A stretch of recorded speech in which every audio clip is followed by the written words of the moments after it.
রিনেট, কোথায় আমরা এখন? আমরা এখন তিস্তা বেড়েছি। তো আমার এখন একটা গান বলতে ইচ্ছে করছে। গানটা হইল ভালোবাসার মতো ভালোবাসলে তারে কি গো ভোলা যায়। তো ভালোবাসাটা আসলে বিভিন্ন রকমের হইতে পারে, বিভিন্ন ধরনের হইতে পারে। সেটা কি আপনি বুঝতে পারছেন? না হ্যাঁ, না। ভালোবাসা তো অনেক প্রকারের হইতে পারে।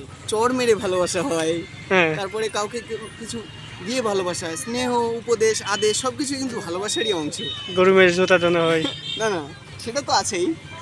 তো ওইটার সাথে তিস্তা রিলেশন কি? আচ্ছা, এই যে আমাদের বুঝেন না ভালোবাসা, ও, এটা কিন্তু একটা এখন ভালোবাসার ভালোবাসা bonding উপচে আর কি। পড়তেছে। এই যে দেখুন পানি আসছে, আমরা এই যে নিয়ে এসেছিলাম হ্যাঁ, এখানে গোসল করবো বলে, তো এখানে আর গোসল করতে পারছি না, কারণ এখানে পানি উপচে ভালোবাসা পড়তেছে, এখন- ভালোবাসা উপচে হ্যাঁ, পড়তেছে। ভালোবাসা এখন উপচে পড়ছে। একটা বিষয়, আরেকটা বিষয় হলো এটা আজকে বাংলা বান্ধা ঘুরে এলাম হ্যাঁ। তেঁতুলিয়া। তো টেকনাফ থেকে তেঁতুলিয়া আপনি একটা জিনিস দেখবেন, পুরো বাংলাদেশেই এখন মানে হারবালের পোস্টার চারিদিকে জোড়ানো, যে Weak. যৌন দুর্বলতা। এই তো আমাদের আপনি কি মনে করতেছেন গোটা জাতি এখন যৌন দুর্বলতায় ভুগতেছে? গোটা জাতি বলতে আমাদের হিংসা আমাদেরকে আসলে যৌন দুর্বলতা নিয়ে যাচ্ছে। কিভাবে আপনারা ইকোসিস্টেম নষ্ট করে, হুম। পরিবেশের একটা অন্যতম উপাদান নষ্ট করে, পরিবেশের ইকোসিস্টেম নষ্ট করে আপনি মানুষ সুখী হবেন, তা কি কোনোভাবে ভাবা যায়? হুম, হুম। আপনি বলতে পারেন না না, যে অসম্ভব। আমরা নদীর যৌবনকে নষ্ট করে ফেলেছি। হুম, আর মানুষের যৌবন কোথায় থেকে আসবে? তা তো বটেই। মানুষের যৌবন নদীর যৌবনের সাথে অবশ্যই সম্পর্কিত আছে। এখন আপনি বলবেন যারা আমাদের যৌবনকে ঠেকিয়ে দিয়েছে, তো তাদের তো যৌন দুর্বলতা না থাকার কথা। হ্যাঁ, এই হিংসাই তারাও জ্বলে মরছে। আপনারা দেখবেন ইয়াংশি কিয়াংয়ে যখন পানি আসছে, হুম। চীন যখন বন্যায় ভেসে যাচ্ছে, তখন আবার তারাও ভালোবাসা ছেড়ে দিচ্ছে। তো ভালোবাসা বিভিন্ন প্রকার হয়, তাদের ভালোবাসা দিচ্ছে যেভাবে, আমরাও ভালোবাসা সেভাবেই পাচ্ছি। তা আসলে এই হিংসা বিদ্বেষ আমরা, আপনার পয়েন্ট কি? আমাদের পয়েন্ট হচ্ছে এই যে দেখুন আগামীতে আমাদের তিস্তা এই ভূ রাজনৈতিক অন্যতম একটা কেন্দ্রবিন্দু বাংলাদেশের। হুম। আমরা যদি ভূ রাজনৈতিক স্পটটা দেখি, যে চিকেন নেক, শিলাই হ্যাঁ, কি আমাদের কিন্তু শিলাই? হ্যাঁ, বাংলাদেশ কিন্তু অনেক ভূ রাজনীতির একটা চাবি আমাদের কাছে আছে। হ্যাঁ, কিন্তু আমাদের যেটা দরকার, আমাদের দরকার জাতীয় সংহতি। ইন্টারেস্ট দরকার। হ্যাঁ, ন্যাশনাল ইন্টারেস্ট। আমরা বিশ্বাস করি, আমরা বাঙালি, আমাদের জাতীয় ইন্টারেস্ট মানে ন্যাশনাল ইন্টারেস্টকে বুকে লালন করে সামনের দিকে ইনশাআল্লাহ এগিয়ে যাবো। ন্যাশনাল আরও ইন্টারেস্ট আপনি অ্যাপ্লাই করতে পারছেন না কেন? অবশ্যই পারবো।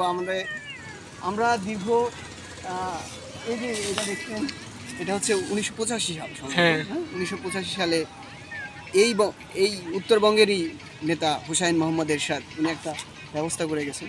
আমরা আমাদের দেশ এখন ডেল্টা প্ল্যানের দিকে চলছে। ইনশাল্লাহ আমরা অতি শীঘ্রই এটা রিকভারি করে, অবশ্যই আমাদের ডিপ্লোমেসিকে স্ট্রং করে আমরা আমাদের জাতীয় ইন্টারেস্টকে খুঁজে বের করব। প্রাইম মিনিস্টার তো দিল্লিতে গেছেন, ধারণা করা হচ্ছে সেখানে তিস্তা চুক্তি একটা গুরুত্বপূর্ণ ইস্যু। তো বাংলাদেশ কি পারবে এই তিস্তা নিয়ে যে তাদের প্রজেক্টটা বাস্তবায়ন করতে? এখন প্রাইম মিনিস্টার দিল্লিতে গেছেন, প্রাইম মিনিস্টার আমার সামনে চীনে তার সফর রয়েছে।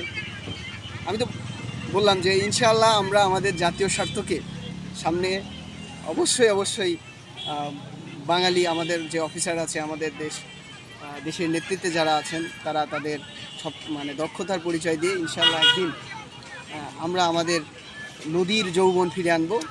নদীর যৌবন ফিরে আনার মাধ্যমে আমাদের অর্থনীতিকে আরও সমৃদ্ধি করব, এবং ডেল্টা প্ল্যান এবং স্মার্ট বাংলাদেশ বিনির্মাণে অবশ্যই সামনের দিকে এগিয়ে যাবো ইনশাআল্লাহ। চীনের সাহায্যে কি আমরা দ্রুত এটা কাজটা শুরু করতে পারবো? যেটা প্রথমে বলছিলাম যে জিওপলিটিক্যাল সেন্টার, এখন অনেক কয়টা বিষয়, আমাদের ইন্দো প্যাসিফিক স্ট্র্যাটেজি থেকে শুরু করে বিভিন্ন দেশের ইন্দো প্যাসিফিক স্ট্র্যাটেজি আছে, আমাদের বে অফ বেঙ্গলের, এবং আমাদের এখানে চীনের সম্ভবত যদি সামরিক মহড়া থেকে শুরু করে চীনের বর্তমান বিভিন্ন সামরিক অবস্থান আমরা যদি একটু পর্যবেক্ষণ করি, তাহলে দেখব যে এটাতে তাদের বিশেষ নজর রয়েছে। ভারতের অবশ্যই নজর রয়েছে, নজর না থাকলে এটা তারা অবশ্যই করবে না। ভারত, বাংলাদেশ, আমরা বললাম তো যে আমাদের জাতীয় স্বার্থকে অবশ্যই আচ্ছা ঠিক আছে, দক্ষতার আমাদের পরিচয় দিয়ে জাতীয় আমরা স্বার্থ ইনশাআল্লাহ দেখবো, কিন্তু সবাই যখন মানে বাংলাদেশ গভর্নমেন্টও চাচ্ছে এটা চীনের সাহায্যে এখানে পানি মানে নদী তিস্তা শাসন করে নদীতে পানি রিজার্ভ করে রাখতে হবে, যেন চারিদিকে ওই পানি দিয়ে শেষ কাজও চালানো যায়। এখন ভারত পানি দিচ্ছে না, এর ফলে আমাদের চারিপাশে শুকনো হয়ে যাচ্ছে। শুধু 2 মাস আমাদের এখানে পানি থাকে, মানে দাদাদের যখন প্রচণ্ড বেগে প্রস্রাব চাপে দাদা তখন প্রস্রাব করে দেন। এখন অন্য 9-10 মাস দাদারা কোনো পানি দেন না। এখন দাদারা এই যে পানি দেন না, কিন্তু তারা আবার এসে বাংলাদেশের এসে তাদের ফরেন মিনিস্টার এসে বলে গেলেন ভারত তিস্তা প্রজেক্ট নিয়ে উৎসাহী। আপনি এটা নিয়ে কি মনোভাব পোষণ করেন? আমরা জানি যে ভারতের দ্বিকক্ষ বিশিষ্ট গভর্নমেন্ট, তো যে এক পক্ষ তো অবশ্যই সিদ্ধান্ত নিতে পারে না। আমি জানি না এটা গেম কিনা তাদের তো মনোভাব বোঝা মুশকিল। আমরা প্রাথমিকভাবে ধরে নিতে পারি যে আসলে সন্দেহ চোখে না দেখে প্রাথমিকভাবে ধরে নিতে পারি যে তাদের যেহেতু দুটা গভর্নমেন্ট সিস্টেম, রাজ্য সরকার আছে আবার কেন্দ্র সরকার আছে। কেন্দ্র সরকার হা বললে রাজ্য সরকার না। আপনি এটাকে এভাবে দেখছেন কেন? আপনার দাদা হচ্ছে পানি দেবেন না, দাদা দিদি ওপরে দাদা দিদি কেউ পানি দেবে না। এখন আমরা বাধ্য হয়ে চীনের সাহায্যে একটা প্রজেক্ট করতে যাচ্ছি যেন আমাদের এখানকার কৃষিকাজ আমরা চালিয়ে নিয়ে যেতে পারি এবং সেচের উপর নির্ভরতা, মানে কৃত্রিম সেচের উপর নির্ভরতা কমে, প্রাকৃতিক সেচ দিয়ে আমরা কাজ করতে পারি। তো সেখানে ভারতের কাছে জল নেবে বাধ্য হয়ে ওদিকে যাচ্ছি, আর ভারত এখানে আবার বলতেছে আমরা প্রজেক্ট করে দেবো। এটা কি বাংলাদেশের সাথে পোষণ নাকি এটা? এইটা আমি তো যেটা বলছিলাম। ঠিক আছে, আপনাকে আর বলা